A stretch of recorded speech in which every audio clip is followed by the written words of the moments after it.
And I found Kenyans who are very proud to actually be employed as cleaners, as ushers, as air hostesses, as, baggage handlers. There are people who actually are passionate about these jobs. And so the issue is not what kind of jobs are Kenyans doing. The issue is the safety and the security of the Kenyans who are working there. So that is the first thing that I think we need to dispel.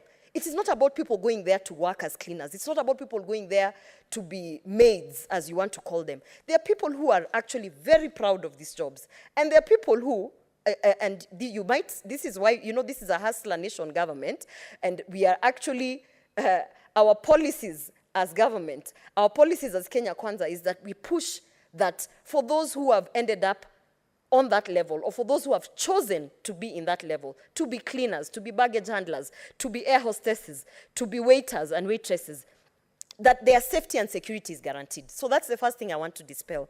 And then there's an issue that is cropping up in terms of the embassy. Many a times when we get a case particularly for the Saudi Arabia cases, the first point of contact, at least for me as a leader, I always ask, have they reached out to the embassy? And the first thing that you're told is that the embassy is overwhelmed because they have 1 or 2 attachés who are dealing with thousands and thousands of these kind of cases. So while we are debating this, and while Senator Veronica Maina has brought this motion, I think one area to look at as a cure of the problem that we're having is that the embassy or our representation in this particular region should actually be aware and alive to the fact that it's not an embassy like any other embassy. It's an embassy that is there to serve thousands of Kenyans who are actually going there for work. So if it means that we need to put in resources by adding 2 or 3 or even 10 attachés so that we can be able to, deal with these cases as they come in, then I think that is something that we should be able to do. We have government officers who can just be seconded over there, who can be trained on what they are expected to do. That is something that can be done right away and we should push for. Now, I want to say that as Kenyans, we should actually be yearning to be importers of labor.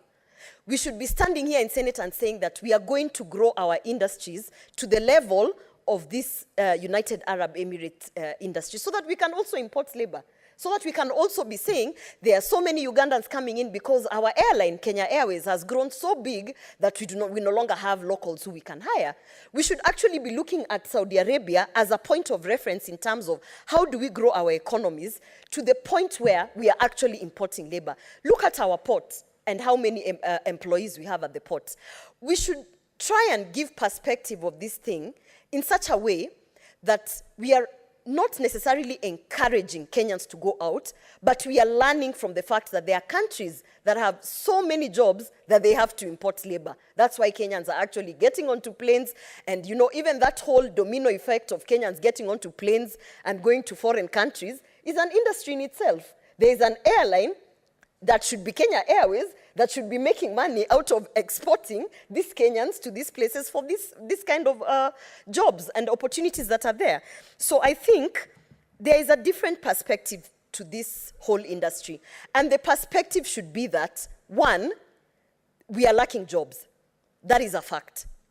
And this government is trying to work on creation of jobs through various forums, such as the Hustler Fund, creating new businesses and things like that.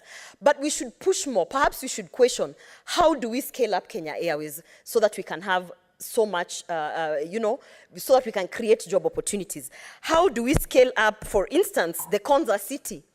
Konza City has been one big elephant sitting there. And we just need one piece of legislation that forces every other online participant to have a data center in Kenya. That in itself would spur up thousands and thousands of jobs. Even just to have Google or Facebook or whatever, 3 data centers put up there. All these people who will be going to clean in United Arab Emirates suddenly will have, an opportunity to clean at our data centers in Konza. So that is also a conversation that we need to have as we are talking about what is happening in Saudi Arabia, because dealing with the immediate issues of our girls and our young people dying in Saudi Arabia immediately, that is like we are putting a bandage. But what is the actual plan to ensure that we don't have Kenyans going out to seek for jobs? We must create jobs. And that has to be, it's an end-to-end thing. You have to understand that Saudi Arabia is in that position because they have created so many jobs through their industries that they are importing labor. So how do we do that as Kenyans?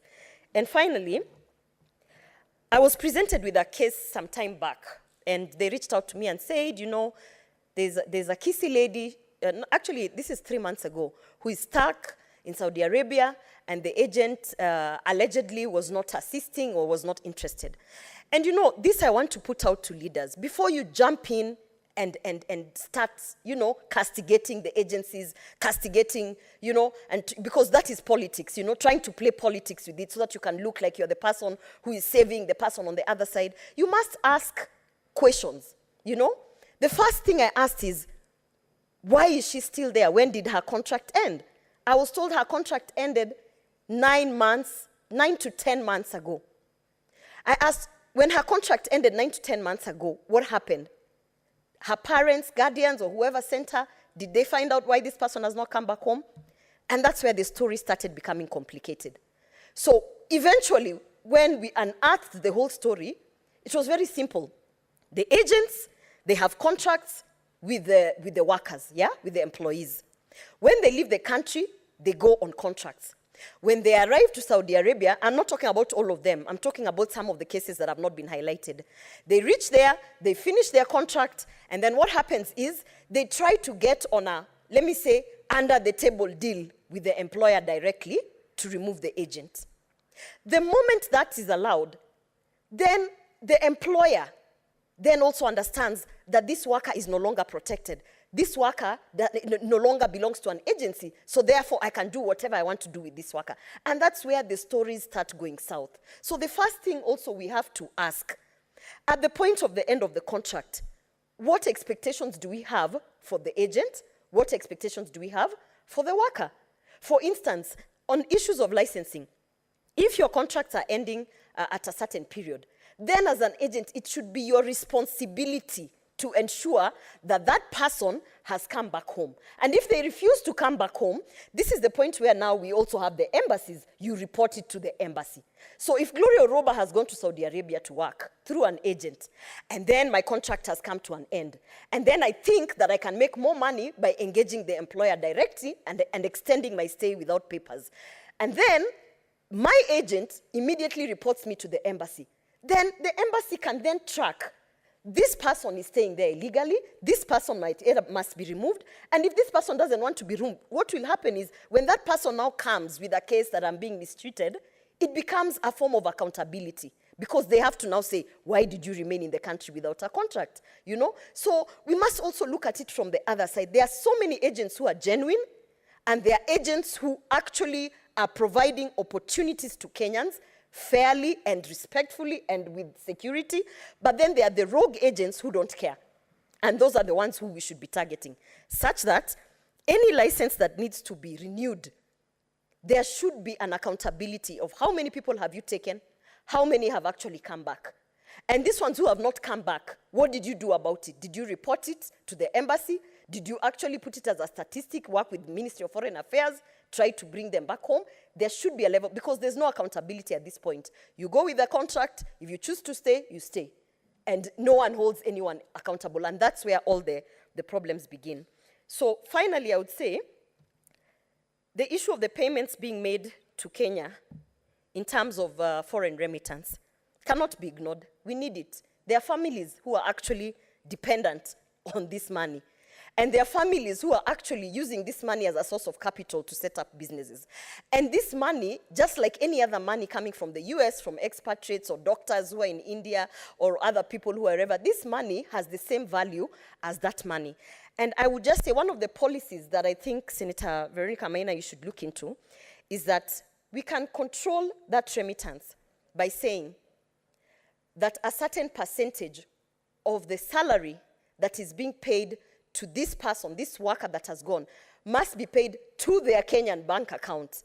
That way, when my contract comes to an end, I must come home because my money is home. because I've worked for 8 months or whatever, and my money is accessible in my Kenyan bank account, and we can also then hold accountable the employer on the other side. Because the moment they stop paying me in my Kenyan bank account, and I have not come back home, then you know that there is a deal being done under the table where cash payments are being done, and that's where the problem begins. So I think on policy, we really need to look into it, but this is an industry that should not be shut down.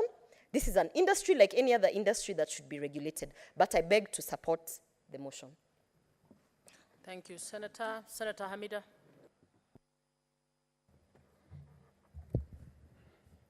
Asante, Madam Speaker. Na mimi pia nataka kuunga mkono huu mjadala umeletwa na Senator Veronica Maina. Kusema kweli huu mjadala umekuwa unatatanisha sana.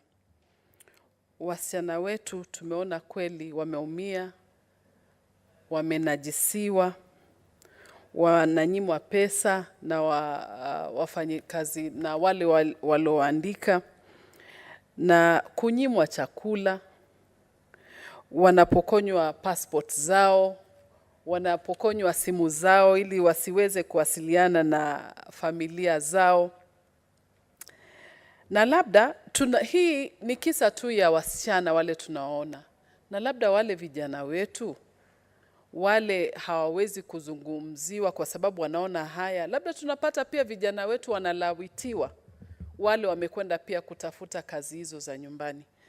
Kwa hivyo Madam Speaker, haya ni mateso tumeyaona kwa hawa watoto wetu, hawa dada zetu, hawa ndugu zetu. Wale serikali kusema kweli naona ingechukua sheria kali za maagent wale wamewatelekeza hawa watoto ama hawa ndugu zetu kule. Na lazima hao sheria iwe kali kwa kuwa waweze hata wao kukamatwa na kuwekwa ndani maagent mpaka ili waweze kuweza mpaka hii sheria iwe ya kuwa itawezesha kila mtu kama anaweza kwenda, kama anakwenda nchini anaenda kufanya kazi na watoto wetu wanarudi salama. Imeonyesha ni miaka mingi sana Madam Speaker kuona watoto wetu wanarudi maiti. Wanarudi wakiwa wengine wako na ugonjwa wa roho. Wengine juzi tuliona Mheshimiwa Sonko akienda kurescue kuwa wamekwenda in coma, wamepata wanaita stroke ya kuwa hata hawajiwezi kabisa. Madam Speaker, kusema kweli nasikitisha sana. Naomba Madam Speaker, juzi tulitembelewa na balozi wa Qatar. Na balozi wa Qatar akasema, mimi kusema kweli wale wa Kenya nimeona nchi yetu wanazungumza vizuri sana. Ukifika Doha, vile dada yetu Senator Gloria anasema, ni kuwa wao ndio wanakukaribisha kwa furaha kwa kila mahali. Na mimi nimekuwa hapo Madam Speaker. Na kusema kweli pale wale wa Kenya niliwapata Doha kwa sababu airport ya Doha ni ya Wakenya wote. Kila mtu anakueleza vile furaha yao. Seriously, ilibidi niulize hii ni ya Wakenya airport ama ni wao wameandikwa. Na kuzungumza nao Waarabu wakasema wanawapenda sana watu wa Kenya na wao waandikwa zaidi kwa sababu ya kuwa na bidii yao ya kazi na kuwa ni watu wazuri sana. Na hiyo bwana balozi wa Qatar Ambassador Jabor bin Ali juzi akimtembelea speaker alizungumzia na akasema kwa nini hamjasikia sana mambo ya Qatar, na lazima kuwe na kama kuna shida kama hii lazima muje kwa balozi tukae chini tuweze kuelewa kuangalia kwa kinaga tasema kinagobaga kuwa vile hiyo shida imetokeleza wapi. Kila mara nauliza Madam Speaker, kwa nini ni Saudi Arabia peke yake sana? Wengine pia inaonekana, lakini sana kwa Saudia. Mpaka sasa sijaelewa, lakini nataka kumpa kumweleza Senator Veronica ya kuwa juzi nilikuwa na balozi wa Saudia na ni balozi, nafikiria amerudi tu juzi, amenipa kadi yake na amesema twende tukamwone, na kitu cha kwanza nilizungumza naye ilikuwa ni haya mambo ya vijana wetu kwenda kule na kusumbuliwa, kuadhibiwa, kuuliwa. Akasema haya mambo labda mpaka tukae chini. Kwa hivyo nataka kumwalika Senator Veronica kuwa siku zile tutakuwa na nafasi twende na yeye, kwa sababu balozi wa Saudia amenialika kwake ili tuzungumzie haya mambo. Na pia ningeomba Hustler Nation kwa hii serikali ya sasa ya William Ruto kuwa tuweze kutafuta nafasi ya watoto wetu hapa Kenya ya kwao wao waweze kufanya kazi. Kwa nini tuwasumbue sana? Watoto wetu wanakwenda kutafuta riziki yao, kwa sababu hapa sana imekosekana. Tuliambiwa kuna mambo ya mama mboga na nani wote wataweza kusaidiwa, vijana watasaidiwa. Kuna mambo ya bottom up. Kwa hivyo tunaomba, ili kwa sasa wamepewa nafasi serikali hii ya wao kuonyeshana ubingwa ya kuweza kupatia vijana wetu kazi.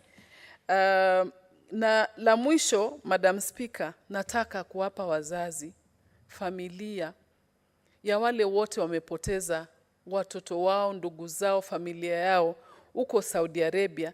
Nataka kuwapa pole sana, kwa sababu kila siku ukiona maiti ikiletwa inasikitisha sana. Lakini bado nauliza, huku ni Saudi Arabia. Saudi Arabia iko karibu na kule sisi Waislamu tunaita Maka. Tunashangaa kwa nini unyama huu unatendewa hawa watu wetu wa Kenya. Na sisi tunajua kwa Wakenya wana bidii ya kazi, wako na uaminifu wengi wao, na hatuelewi ni kwa nini wao peke yao, na labda sio wao, labda nchi zingine pia wanalia vile vile sisi tunalia na hawa watu wetu. Kwa hivyo hili ni jambo la unyama, hili ni jambo la kusikitisha. Kwa hivyo tunaomba tafadhali serikali ya Kenya na kushikana na serikali ya Saudi Arabia ili iweze kuleta haya mambo yakamilishe, tuweze kuona kuwa kumekuwa na wale watu wale wametendewa unyama kuwa at least wameweza kuwajibika, kuweza kurudishiwa, kama wale waliumiza tuseme kulipwa ama kufanya. Lakini kama pesa, ushapoteza mtu wako, pesa haikusaidii, lakini bado iwasaidie wale wazazi, wasichana wao, vijana wao walikwenda kufanya kazi na hawakurudi, wamerudi kama maiti, nao iweze kuwarudishia pia kitu wazazi wao waweze kuweza kusaidika kidogo. Na pia nataka kumshukuru dada yetu Senator Gloria kuwa ametufungua pia macho ya vile hayo mambo ameleta, kusemea kuwa tuangalie mambo mengine, kama shida iko kwa agent ama shida iko kwenye hao watu wa Saudia kwa kazi yao, na kama contract zao zimekwisha, ili angaliwe ni kwa nini hiyo shida inapatikana. Madam Speaker, na mimi naomba kusupport huu mjadala. Asante Madam Speaker. Asante sana. Senator Murgor.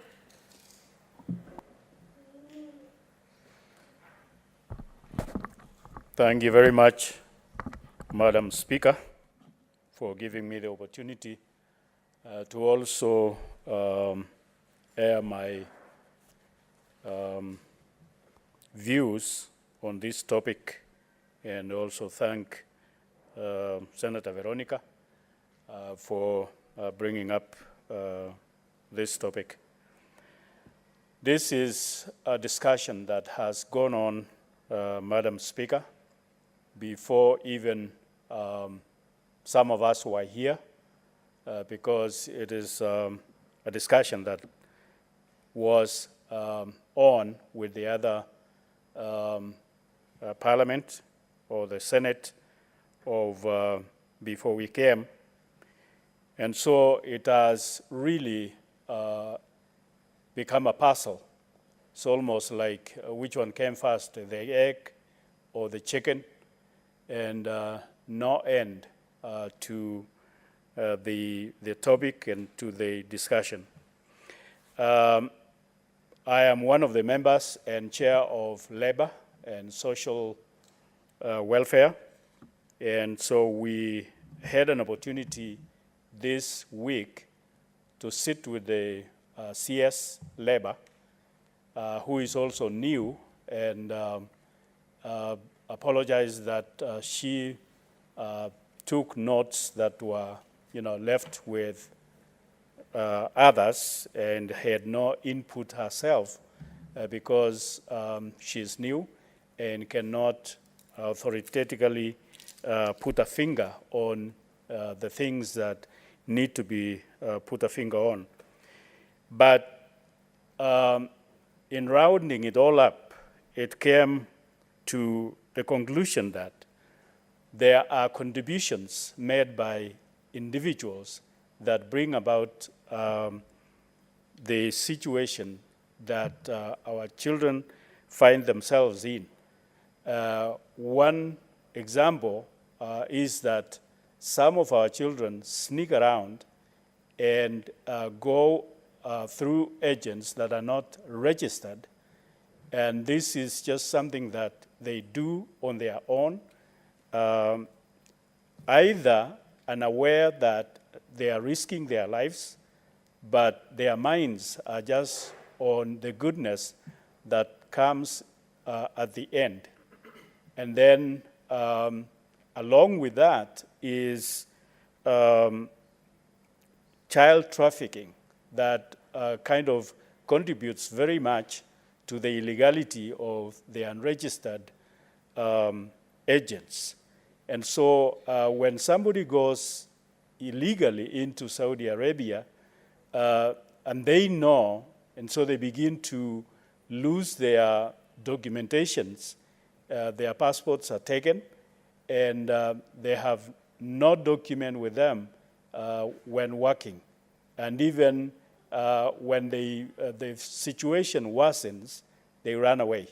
And when they run away, then they become vulnerable with police and any other situation that takes advantage of them. And so, but it was reported that a large percent of our young people are working well and are making money, and we were told about, large sums of money like Senator Khalwale was reporting, and even contributing to their own welfare kitty while there.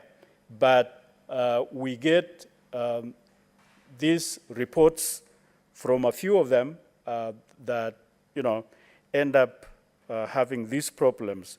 But it is true that few of them are suffering, and therefore, because of the fact that it is a bad situation, it is death, it must be magnified, it must be reported, because when somebody is going on well and making ends meet, there is nothing to report about.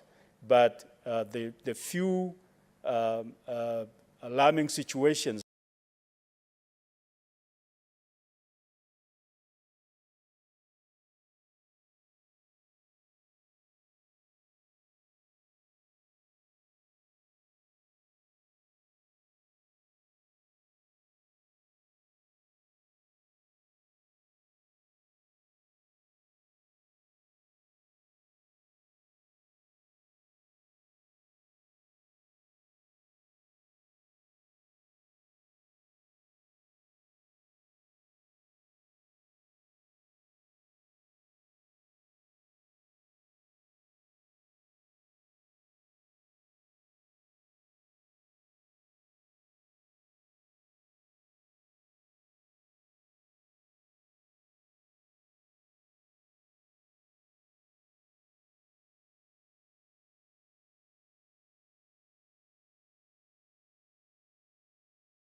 making ends meet, there is nothing to report about. But the few alarming situations